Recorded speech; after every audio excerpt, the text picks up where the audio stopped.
Developed by Smooth Brain Dev and published by Hyperstrange, Incision is a brutal Quake-like FPS with a high skill ceiling and an atmosphere that combines the industrial with grotesque body horror. New Blood Interactive's Dave Oshry once stated that Incision is like Dusk trapped inside the Super Gore Nest, and I believe that this sums up the setting of this game perfectly. Unlike with most boomer shooters, the story is actually pretty important in Incision, and it is conveyed through very artistic and stylized cutscenes, as well as through little bits of lore that can be absorbed by zooming in on objects in the environment, which the player can also just straight up skip if they want, kind of like the codex entries in the new Doom games. The setting of Incision is a large city that has been taken over by a disgusting fleshy growth, with the population being altered and mutated into horrific monsters that make up an extremely hostile and aggressive army. You play as the Healer. Once a human scientist, the Healer was also altered into something not quite human anymore. But unlike the rest of the city's inhabitants, the Healer seeks to put an end to the fleshy invasion. The Healer is a very cool and interesting protagonist, and I was hooked on his journey the entire way through. Aesthetically, the fleshiness and industrialism is on full display, with lots and lots of red, and plenty of large organs acting as machines. The harsh retro graphics gel extremely well, with some excellent lighting that adds a lot to the game's atmosphere. While being somewhat reminiscent of Quake in a general sense, make no mistake, Incision is absolutely visually unique in the strongest sense of the word. The art direction is awesome in this game, and some of the visuals are actually quite striking. The atmosphere is also helped even more by the game's heavily Nine Inch Nails inspired soundtrack, another thing that reminds one of Quake. Enemy designs are also very cool, with the body horror being fully leaned into, and they are also extremely aggressive and deadly, especially on the higher difficulties. They come in all shapes and attack types and patterns, like an enemy that shoots out a circular saw blade that bounces around the environment, and another even behaving like the Vor from Quake. Episode 2 introduces an enemy that I was very fond of, and this enemy is stationary, but can hit the player with a flame attack at any location, as long as the player isn't consistently moving. The goal in these fights is to reach this enemy and take the saw spear to its heart, which can make for some pretty intense traversal. Fortunately, we have plenty of ways to deal with these among many other enemies in the form of our beefy weapon roster. The melee option, the saw spear, can be used to either slash or saw enemies, and the revolver can either be fired quickly or it can be twirled. It takes some getting used to, but if you twirl the revolver, it will eventually glow, briefly, and if you shoot right as it glows, the gun will unleash a massively powerful blast that can one-shot many of the game's enemies. In fact, most of the weapons in Incision have a powerful alt-fire.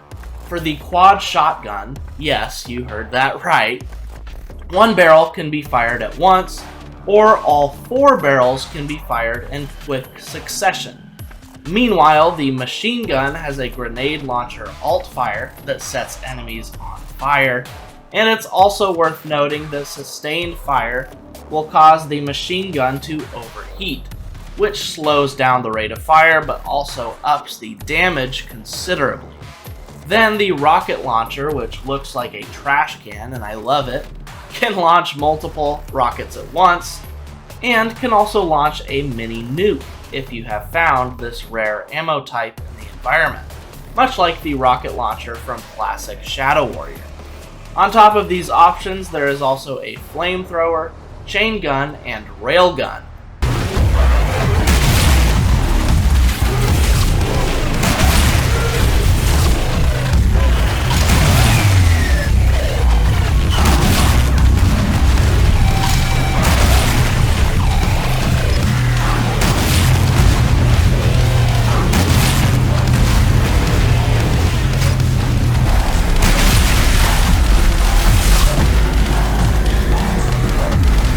and another type of shotgun called the Jawbreaker, a triple-barreled beast that can fire 3 shells in a single devastating blast.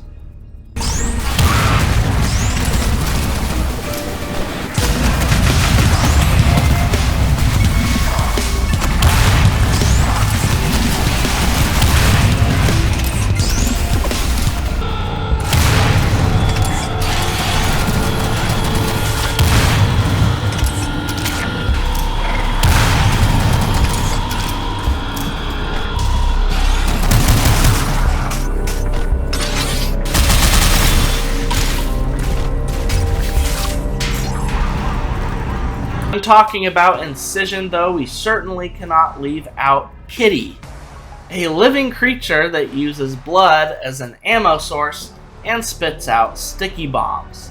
As long as you dismember enemies, you can maintain a supply of ammunition for this sweet little creature.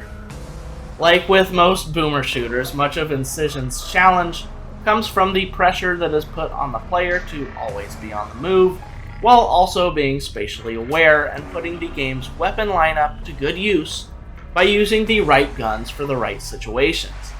The thing that many players have taken issue with, however, is the game's live system. How this works is extra lives can be found in each level. If you use up all of your extra lives, you restart the level, which can be pretty irritating if you are playing on the highest difficulties, where enemy attacks are extremely fast and highly damaging, often melting the player's health almost instantly. For me, I started my playthrough on the second highest difficulty, and actually had to swallow my pride and drop it down, because it was just too frustrating. Fortunately, there are plenty of difficulty modes to choose from to tailor the experience to what you prefer, but this is something just to keep in mind. Just be sure to always be hunting for secrets, as these can offer ammo and power-ups that make the levels much easier. One criticism that I have is that enemies sometimes blend into the environments and can be difficult to spot. With this enemy readability lacking at times, I found this to be a challenge that was a bit more on the unfair side. All in all, though, Incision is a solid and unforgettable boomer shooter that I believe will stand the test of time.